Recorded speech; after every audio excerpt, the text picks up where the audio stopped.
All right, we are live. I'm going to sit here for a minute and pull up my chat window, make sure I got everything in order here so I can see your comments when they come in. Let me get all that sorted out here. Let's see.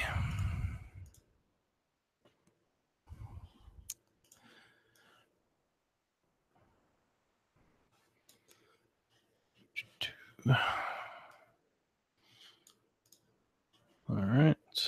If you're just now joining, just bear with me for a second while I get my chat window pulled up.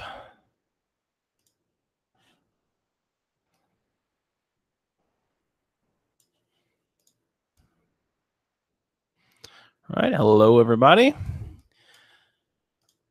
Just trying to find my chat window here, and then we'll be ready to go. I'll give it a second to let people start to join in here.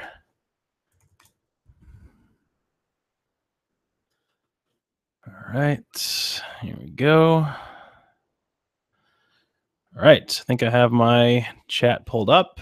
I think I am good. Let me get all my windows organized here. Okay. All right, good. I think we're actually good here. All right, hello everyone. Welcome to the live show. I can't see yet exactly how many of you guys are joining. I got to find that window here, but I do have the chat window pulled up. So if you guys want to throw in some questions or anything, feel free to go ahead and do that. I wanted to just chat about the new Nikon D820 a little bit, or the D850, whatever they're going to call it.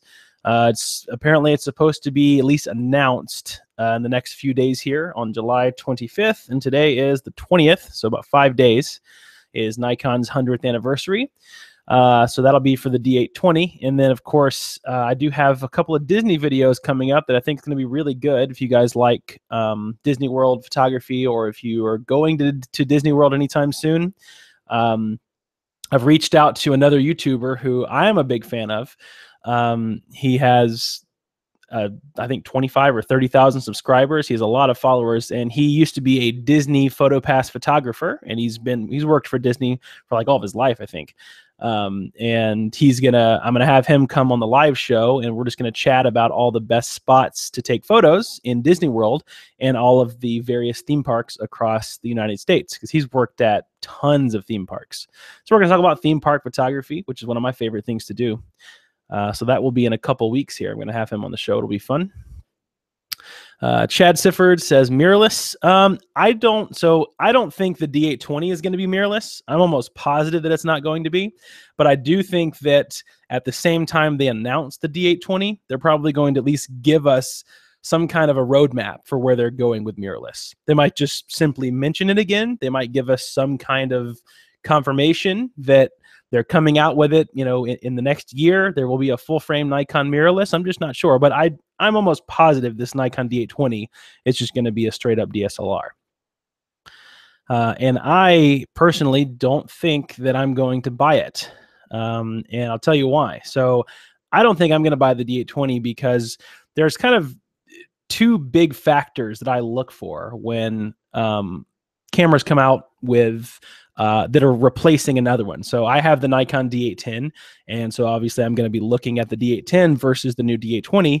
And what I'm going to be looking at are two big things for me, or I guess three big things. Number one is megapixels, right? Resolution.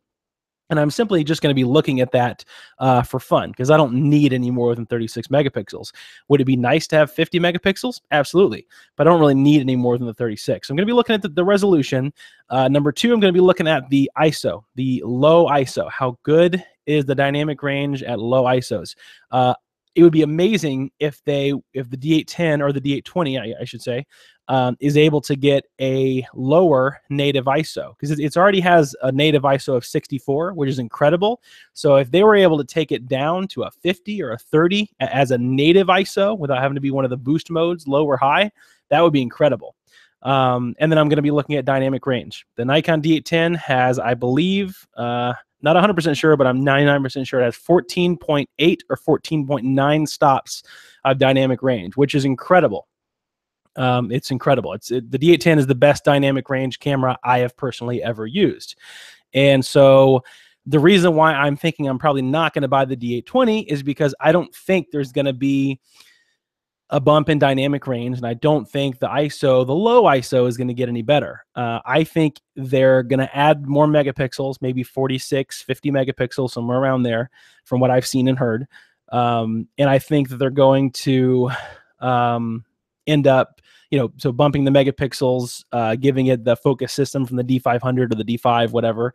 And then just making it kind of a hybrid, high resolution, fast action camera, which I don't care about.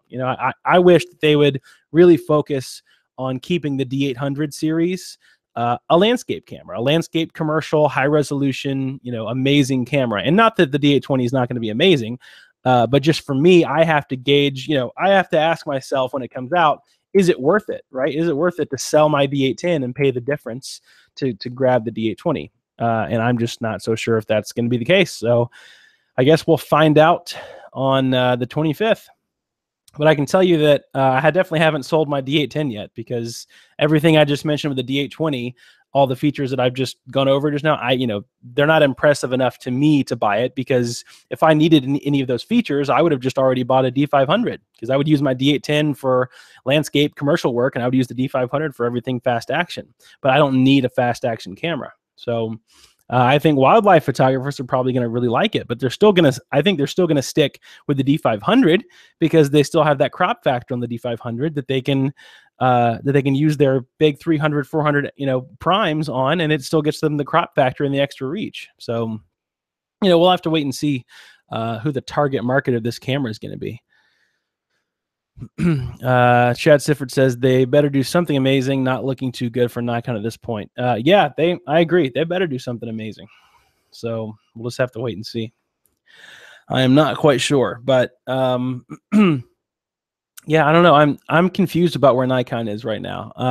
I don't fear for them going out of business right now, because they've they canceled their Nikon DL cameras that were supposed to come out. So I'm sure they did that so they could, even though they lost a lot of money, at least they prevented themselves from losing even more money if they were to release those things. Because by the time, they announced them, and then like a year later, they were going to release them, and they've already been cannibalized by Sony stuff. So, it's one of those things where I think Nikon is in this really weird period where they're trying to figure stuff out, and their biggest fear is our biggest fear, going completely bankrupt, losing money, losing all their customers, and Nikon just ceasing to exist. So I think that they're doing everything they can right now to lay off employees and shift directions so that they remain a company. So I don't fear for them going out of business. I don't think that they're actually, going to do that, or at least their camera division. But I definitely, it might be a possibility long-term, like in the next 5-10 years, or even 5 years, if they mess up with the next couple of cameras, because a lot of people are really unhappy with Nikon right now. I'm not extremely unhappy with Nikon. Just because I still love my my D810 and my Nikon gear. The D500 was a huge win for Nikon, so I think that was a big plus, at least. The D5, in my opinion, not so much, but the D500, big win for them. And then, of course, the D820, we'll just have to wait and see. And then we'll have to wait and see what their mirrorless camera looks like.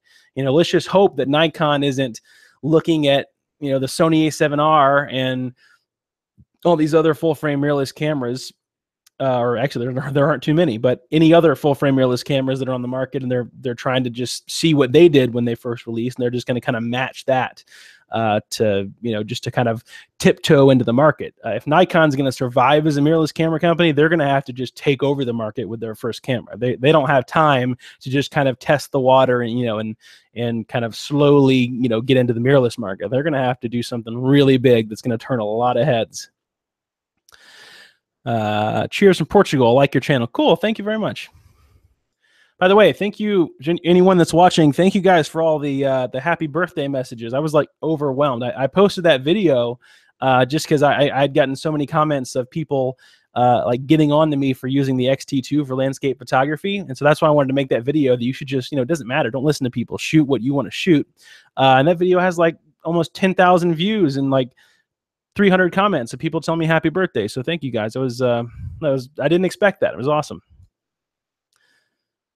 Because like literally the whole day on my birthday, my phone was blowing up. And I was like, what is all this stuff? And it was all like, at the end of the day, I literally had like 300 YouTube notifications. It was comments and likes. And there's a couple people on there that still didn't like what I said about the X-T2. They, you know, some people, there's always some people on YouTube that aren't going to agree with anything you say. And that's, you know, who cares? Those are the kind of people that you don't have to listen to. If you want to shoot with the X-T2, shoot with the X-T2. If you want to shoot landscape photography with an iPhone, then darn it, shoot with an iPhone. Let me see for this. So my landscape photography post-processing tutorial, that will be out super soon. I'm doing all the video editing now. I'm done with all the filming. I'm just continue building the PSD projects for you guys to download.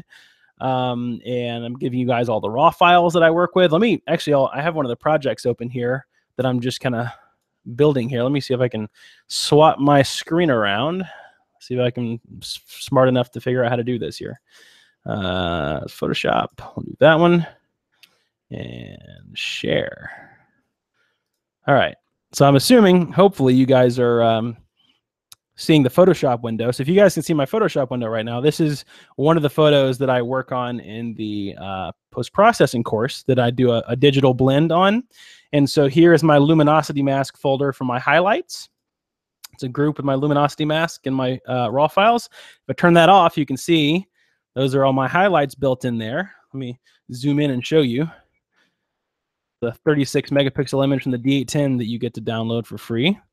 And so that recovers all my nice highlights in the sun. And if we come back out, this group up here is my luminosity mask for the shadows. So if you turn that on and off, there's all my shadows recovered. And this is what the luminosity mask looks like, the way that I've built it up here. And then this is basically the other luminosity mask that is selected for the highlights, and that's selected for the shadows. And then I did a gradient mask in between so that I could just kind of do my own little manual painting and blending around the sun. So if that sounds confusing right now, don't worry about it. I go into like serious explanation in the tutorial, but this is just the blended raw files with no editing. And then after I do this, I end up, you know, of course, I post-process the whole image so that it looks really nice. So anyway, if you guys are interested in that post-processing tutorial, it'll be a big master class. It's going to be 9 or 10 lessons, and each lesson is anywhere from 30 minutes to an hour. And it goes over how I, you know, if it's just one single exposure, then I just post-process it. And I show you how I make the most of it. If it's multiple, 3, 4, 5, 7 exposures, I show you how I blend everything. And if it's like, you know, 7 or 9 exposures, I typically only capture that many exposures. So that I can end up basically choosing the best of the light. I never actually use all 9 exposures in my blend. I just simply have a big spectrum of light, and I choose like the 3 best photos of the 9 photos, and then I blend them with luminosity masks. So anyway, assuming that you guys were able to see that in Photoshop, that I just, the window that I just showed there, hopefully you were able to see that. Let me know in the chat if that worked, because I'm curious if I did that correctly. If you guys were able to, yeah, anyway, if you guys are interested in that, then that will be out soon. And that'll be my whole workflow on processing and blending. Do you think IBIS will be a reality? That's a good question. I'm not sure. It sounds like it's going to be, but you know, I don't know. The CEO of Fuji at one time said that the X-trans sensor was not made for IBIS. He literally said that there would be certain parts of the sensor that were cut off, and he would have to digitally correct it. And he said at the time that basically image quality is the most important thing for Fujifilm and their customers, and so they didn't want to try to digitally fix stuff and compromise image quality. So if they've figured out a way around that, which I mean, obviously they can. They're a huge company that can obviously do that. They have the money and the funding to do that. You know, then I'm sure it could work out. Will I buy it if it has IBIS? No, I don't think. At least, you know, this is a very controversial subject. But with me, I don't think IBIS is really important in photography. At least for my line of work. I think that it's more important for video. It's very, very useful for video. there's just, and call me old fashioned, I don't know what it is, but I just get, there's something unsettling and kind of freaky about knowing that my sensor is literally on an axis shifting around inside of my camera. There's just no way they can give you optimal image quality when your sensor is shifting, you know, while making exposures. It's just, I don't know, something about that is just kind of unsettling to me. I don't understand the technology, how it's made, how they built it, the engineering. So obviously I can't say it's 100% bad, 100% good. I'm just saying, from what I've seen, and you know, I used to have a Sony A7 Mark II, so I've used IBIS cameras. I also had an A7R II, which was IBIS as well. And I don't know, I think it was a really good marketing tool, but I think it's good for video. I think it's very, very useful for video. Zoom Chris says, "Hey Eric, what's your take on the XT10? I bought it a couple weeks ago and love it. What a great deal, and couldn't say no." Yeah, but my feeling on the XT10 is the same as I said on the XT20. I think it's a really great alternative if you don't want to go the full XT1 or XT2. The size is smaller. It's not quite as ergonomic if you're going to use it for, you know, long time professional use, depending on the size of your hands, but it definitely can be used for professional use. You can use an XT10 for professional use. You can use an XT20 for professional use. It's just kind of a cheaper alternative to the XT1. They don't have quite as many features, quite as good of ergonomics, but they have the same sensor. So it's not like you get crap image quality with one and really good image quality with another. So I think the XT10 is great, especially like you said, with the deal that you couldn't say no, since they've discontinued the XT10 and XT1. Man, I've seen XT1s right now selling. There's two locally right now on my local Craigslist in my city that are selling for $450 for an XT1. It's nuts. Worked like a champ. Oh, cool. Okay, good. Wanted to make sure that the Photoshop window works. So good.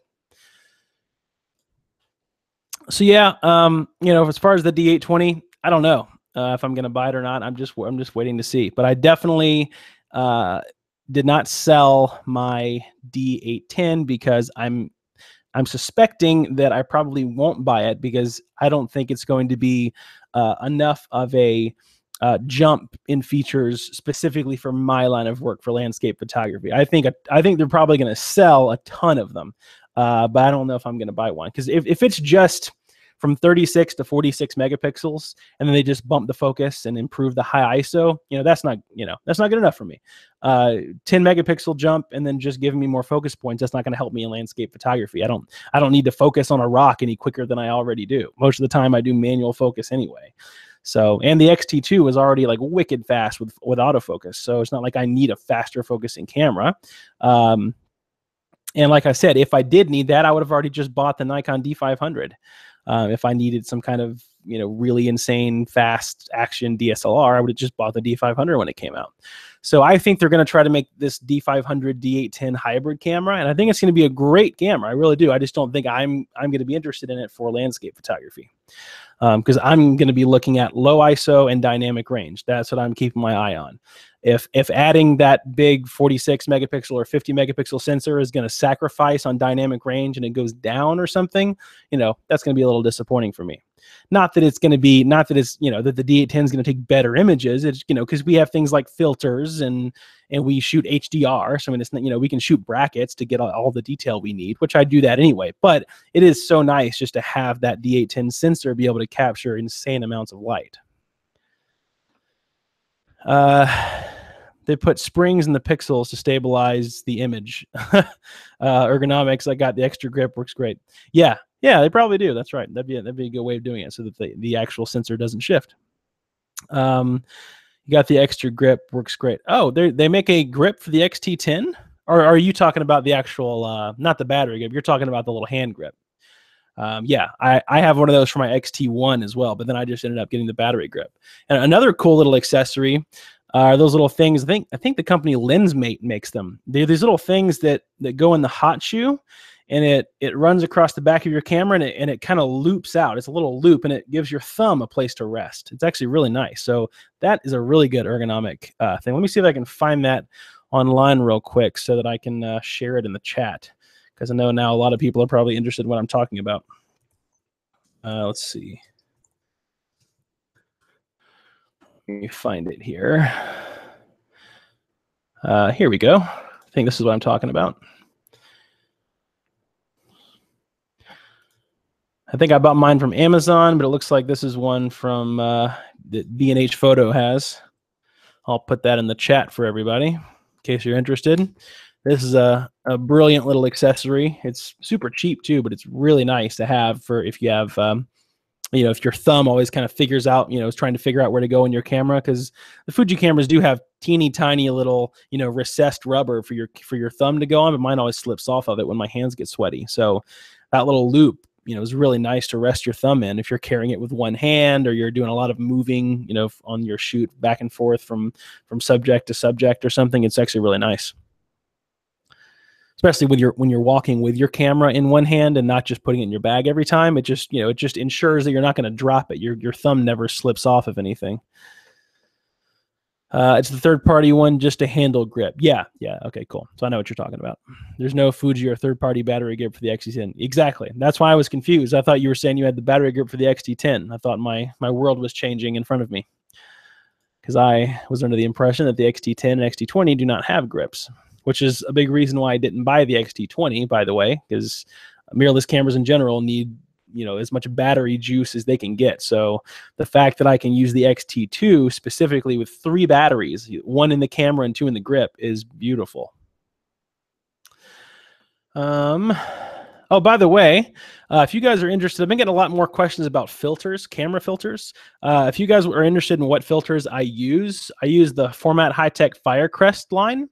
I've just found these to be the absolute best filters on planet Earth. And I've used Lee filters, I've used Hoya, I've used Nissi, and I keep trying. The reason why I keep bouncing from filter company to filter company is because I keep trying to find the one company that's not going to leave a really bad color cast on my images. I'm of that belief that you don't really need filters, and they're just going to be a hassle in the field unless I can find one that's just really nice to work with and super quick and easy to set up and that leaves no color cast, because I don't want to do a bunch of white balance work in post-production.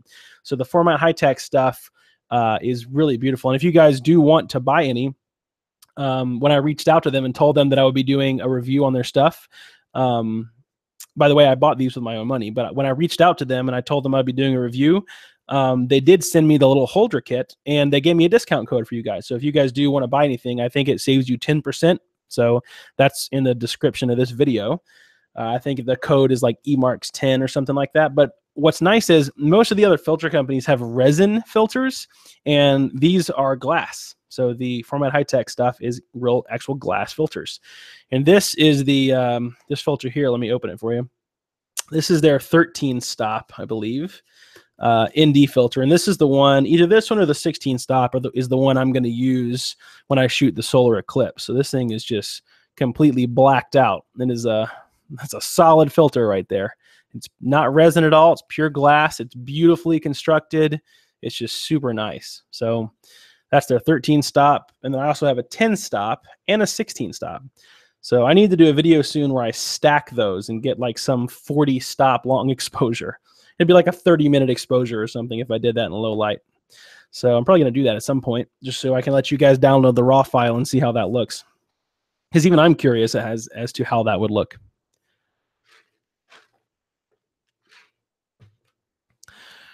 All right, let me see if I can swap my screen around again here. I want to show you this photo that I recently got. I went to a place called Jekyll Island down in Florida, and it's real close to southern Georgia where I live. And let me flip my screen around. I got these crazy photos of these mossy trees. I climbed in a tree that had this like big dapple of light hitting this big moss. It was basically a big ball of moss on this tree branch. And I'm going to process it, eventually post-process it to make it look cool. But it's crazy how much moss is on the trees down there. It's kind of wild. Let me flip my screen around and show you here. Let's see. Let me choose Lightroom. All right, so I'm assuming that worked, and you can see Lightroom. So yeah, this photo here, if I make it full screen, that is all just layers of moss on this beautiful tree. I mean, these trees were just beautiful. They really were. And that little light pocket there hitting that thing of moss, I think it's going to make for a really cool photo. I want to go with like a really ethereal kind of look. I want to, give it a kind of a blur filter and make it look kind of cool. But man, this place had some. Here, let me show you this photo here, so you can get kind of a look of the trees. I mean, these trees were huge, and they had moss hanging from everywhere. I think I climbed that one right there. I think that's the one I climbed up in. I started on that tiny little branch over here, and then got up there. And yeah, it's beautiful. Let me show you this other funky tree that I found. This is really funky looking tree. Let me see where it's at. Yeah, okay, take a look at this here. This tree is just funky looking. Look at that. These two big trees kind of like bend over and then go back up. So this is me kind of shooting from the ground up to the sky. You can see how weird they are. I mean, these trees, I was kind of fascinated with these trees the whole weekend. They were nuts. So here's another view of the tree. Just one of the trunks. And you can see how huge it is. It goes up, and then all these like tons, like maybe 15 or 20 of these little branches start going off into these crazy shapes. So I was bracketing my shots, obviously, because of the sky, but I think they're going to turn out to be pretty cool once I process them. Yeah, so I think those are going to be pretty cool. And then I took a shot there earlier in the year. This is one of the shots I took earlier in the year. They have this beautiful boardwalk where you can go take a walk by the water and the marshes. And all around here to the right where this big tree is, you can see alligators. Which is really cool if you're into wildlife photography. But yeah, I think the moss is going to turn out pretty cool. And then I got this photo too of this spider, if you can see that. Let me do a kind of a zoom in here. That was with I think that was with a 70-200 lens. So anyway, I thought that would make a pretty cool photo. I don't know, those trees were just cool. So yeah, I think it's this one right here. Yeah, I'm definitely going to work on this photo later, and I'll post it on my Facebook page. By the way, if you're not following me on Facebook, you just go to facebook.com/findingmiddle-earth. That's where I post photos like every day or every other day. So if you guys are ever interested in actually following more of my work that's not in my portfolio, just head on over to Facebook, and you can see all the photos that I post, like behind the scenes photos and quick little videos, and just all photos throughout the year. Really, that's where I put most of my work, because I don't upload everything. I don't upload everything to my portfolio. So a lot of stuff I just throw on Facebook. Let me check back with my live chat here. I always felt that the thumb grip gets in my way for the type of shooting anyway. Yeah, I mean, yeah, I guess that's true, because I guess if you're a back button focuser and you do events, it might kind of get in your way. But for me, since I do like 99% landscape photography, I just, when I'm holding my camera or when I move, when I grab it and take the tripod, it's just more comfortable for me. Plus, I have pretty big hands and big thumbs, so yeah, I'm a big fan of the thumb rest. But yeah, I guess I'm trying to think of if it blocks the back button focus on my X-T2. I don't think it does, but it might make it a little tight to get in there. Jekyll Island is in Georgia, not Florida. Oh, did I say Florida? Whoops. Yeah, what I meant to say was, so sorry if I completely skewed that. It was a trip to Florida, but I was in South Georgia, which is where Jekyll Island is, and it's in really southern Georgia, very close to Florida. And then after that, I went to Florida. And so South Georgia was kind of a business trip, and then Florida was just more of a fun trip. I went with my dad, so we had a good time that weekend. But when we had a whole day off, my dad and I went to Jekyll Island, just played around and took some cool photos. My dad's like my buddy that goes with me on my photo adventures. My dad is a very adventurous person like me. That's where I got it from. So he enjoys the outdoors like I do and all the hikes and stuff. And his favorite part is, because he doesn't like photography and understand the whole photography thing, but his favorite part is to go with me and like be there in person, and then he likes to see what I make out of it, when I take the photo. Because there'll be a million times where I have a whole composition set up and I'm vlogging, and he's like, "Hey Eric, what are you taking a picture of?" And I'm like, "Oh, you see that, like the little tree and the way the shape is with the sun? I think it looks cool." And then he'll end up seeing the photo later, because I always text him my photos on the hikes that we go on, and he's like, "Oh wow, I would have never even seen that." So yeah, that's me and my dad went to Jekyll Island. We had a good time on that trip. You've been there? It's so beautiful. Yes, it's a very, very beautiful place. They have some nice hotels on Jekyll Island too. Good restaurants too. A lot of good seafood. Zoom Chris says, "Good quality live, Eric. Got to pick up my little one. Hopefully I'll catch you later." Cool. Thanks, man. It's a good thing to hear that it's a good quality live stream, because I've had a lot of trouble over like the past year trying to figure out how to get a good quality live stream.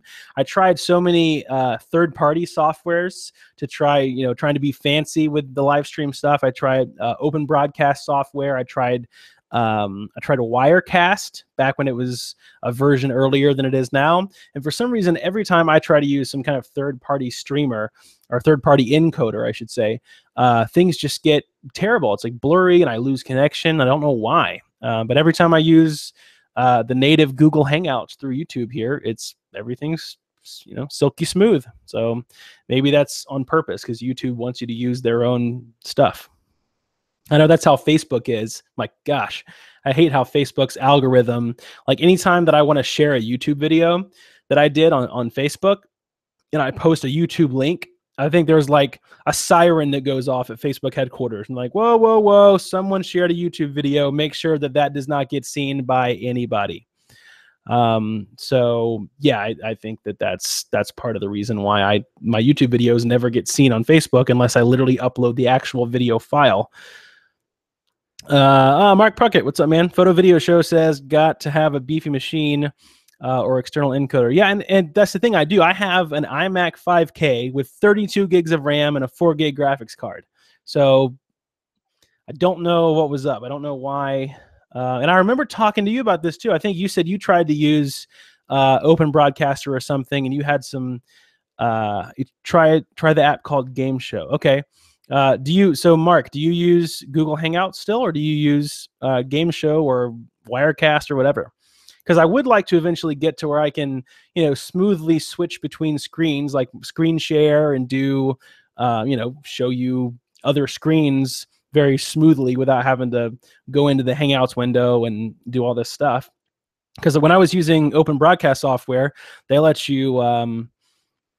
Photo Video Show says, when I don't want her to be absolutely any hiccups, then yes.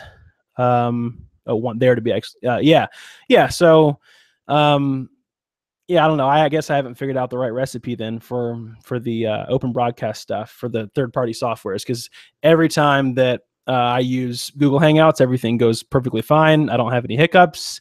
I don't have any, loss of connection. But what was nice about the third-party software stuff is that I could have like a keyboard shortcut, like Command 1, which switched my screen over to Lightroom, and then Command 2 would switch it over to Photoshop for me, or Command 3 would switch it to a web page, and then like Command 0, I remember I had like a Finding Middle-earth live graphics. So it was much more like professional quality, but at the same time, it dropped connection all the time, so it wasn't very professional. Justin Hobgood, thanks for the Nick tip, by the way. Oh, good. So I'm assuming you downloaded the Nick collection. Yeah, Nick collection, man, that's my jam when I'm editing. That I use that all the time. The Photo Video Show says Hangouts for the most predictable results. Yeah, that's what I found out, because I even tried Wirecast, which cost me like $400, and I don't even use it. That's when I tried to do like my first live streams a year ago, I paid I think it was $350 or $400, some crazy amount for Wirecast. And I was so excited. I was like going to do all these professional broadcast worthy live streams. And it was horrible. The first one, my entire live chat was like, can't see you, can't hear you, can't see you, can't hear you. It's horrible. So I'm just using this for now, and I'll try out that app, Mark, Game Show. I'll check that out. So Mark, you live in Kentucky, right? Do they have Chick-fil-A in Kentucky? Because there's so many people now on different live streams where I'll take a sip of this drink and they're like, what the heck are you drinking? And they've never heard of Chick-fil-A, and it like depresses me, because Chick-fil-A's got to be like the best, like quick service food ever. It's definitely some of the best sweet tea I've ever drank. And I'm a Southern boy, so I like my sweet tea. Let me see what time it is here. I'm going to make sure I get off by about 8:55. All right, cool. Absolutely. Oh, yeah. So you know about the Chick-fil-A magic then. I don't know where everyone else is watching from, so I don't know if they have Chick-fil-A's wherever you guys are. But if you guys never heard of Chick-fil-A, this is their logo right here. And they're technically a fast food restaurant, but not really. It's like good quality food. And they're in Ohio also, gentlemen. Oh yeah, nice. Yeah. So Chick-fil-A is just good. Like I don't ever eat fast food. I can't stand McDonald's. I can't stand Wendy's or Arby's or any of the big chains like that. But if I'm going to eat quick food, it's going to be Chick-fil-A. The only time I stop at McDonald's is if I want like an early morning coffee or something. I don't eat much fast food anymore. Yeah, I'm the same way. I know I look like I eat a lot of fast food, but my problem is I just eat late. That's the issue. I stay up late working, and so I normally don't have dinner until like 1 o'clock in the morning, which is horrible. So I gotta stop that. Justin Hobgood says they have it in Cali. The grandson of the founder opened a few in SoCal a few years ago. Oh, okay, cool. I didn't even know they had Chick-fil-A in California. That's pretty cool. William Blackwell says we have them in the Big Easy. Ah, nice. Okay, good. I don't want to feel alone. That I was wondering because I did a live stream last week, I think, and I had a Chick-fil-A drink I was drinking, and I guess I was drinking it this way, and I kept showing accidentally showing the logo, and so many people were like, what the heck is that? What are you drinking? And so I had to explain the whole Chick-fil-A thing. So now I'm glad I'm not alone because I was completely alone on that live stream. Nobody knew what I was talking about. Everyone was like, Chick what? Chick what? Is it a chicken place? Yes, it is. It's purely chicken unless you go for breakfast and they have some sausage biscuits and stuff. But you know what? I haven't talked about photography in like the past 5 minutes. I've been talking about food. So anyway, now that I think I have more people watching. Basically, I have a series of Disney videos coming up, which I'm excited about. So I'm going to make kind of my top 7 or 8 tips for taking better photos in theme parks and travel, and like specifically Disney World. And then I have a longtime employee of Disney who's a photographer for Disney. He's going to be coming on the live show in a couple of weeks, and he's going to be sharing his experience working for Disney and basically sharing the best times to go if you want to take photos and the best time of day to take photos. And I'm sure he'll give some like secret, tips on where to stand to avoid crowds and, where to set up your tripod, because that's my biggest worry. Every time that I'm like trying to show up for a show at Disney World or a parade, I always get asked to move my tripod. So there's very few places you have to know where to set up so that you can, you can get your tripod good to go so that no one's going to come up and ask you to move. And then all of a sudden now all the shots that you've taken that you were planning on blending together, well, now your composition is just completely screwed up because they asked you to move it. So I have like 4 or 5 spots that I know I'm good to go at with the tripod. And then I'm sure this guy that I'm having on the show, he's probably going to have a million more good tips for you guys if you guys have any Disney trips planned. And he's also worked for a bunch of other theme parks. He's worked for Six Flags and Silver Dollar City and 2 or 3 more. It's pretty cool. If you guys want to go ahead and check him out on YouTube, by the way, his name is Sir Willow. Let me share his YouTube channel in the chat here. It's funny. He's a really, I haven't even gotten a chance to talk to him yet in webcam. We've just chatted over Messenger when I asked him to come on the show, and he was super cool about it. And he's just he's a really funny guy. His voice, it sounds like it should be an animated character. Like he's a very animated person. So I'm really excited about having him on the show. He seems like he's going to be a really fun guy to talk to. Here, I'll go ahead and share his channel right there in the chat so you guys can at least go ahead and check out what he's about in some of his videos, because he has a lot of like tips for Disney World if you're traveling with a big family, and he has like the rules of Disney PhotoPass photographers. Let me see, he has a couple of funny ones like 5 types of annoying theme park customers, because he's worked for theme parks his whole life, and I think he's probably in his, if I were to guess, I'd say maybe in his late 40s. So yeah, he's going to be a real fun guy to have on the show and talk to. So I'm excited about that one. Let's see. Photo Video Show says, I usually eat once a day, eat around 11 a.m., and then fast till the next day. Man, I don't know if I could do that. You must eat a big meal then, maybe. Because I normally eat like smaller, faster meals and then straight back to work. So maybe I need to try that. Maybe I need to do like a big meal and then just have like a protein bar or something for dinner and then just call it quits the next day. Because I know eating earlier is better. I know that. Because your metabolism starts burning it faster throughout the day. Justin Hobgood says, we just got a couple of Golden Corrals here. Really happy about that. Oh, nice. Yeah, we have Golden Corrals here, the big buffet.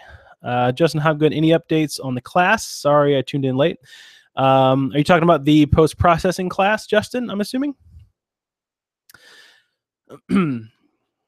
if you are talking about that, then yes, that's coming out as soon as I can get it done, man. I'm trying my best. It's so close to being done. I'm just basically wrapping up the raw files and the PSD files and getting them ready for you guys to be able to download, because I want you guys to, it's going to be a large file to download, but it's going to have all the instructional videos, the raw files, and a PSD, so a Photoshop document with all the edits that I've already made in the video, so you can see every step that I did. Photo video show says salad with saturated coconut oil. Wow, that sounds interesting. I'm gonna have to try that then. I'm assuming that's really filling to you, I would assume, since you don't have to eat till the next day. Because I have noticed, by the way, Mark, that I went back to a few of your videos, and I've noticed that you've lost weight from those videos to recently. So I was wondering how you did that. All right, well, I'm going to get off here in a couple minutes.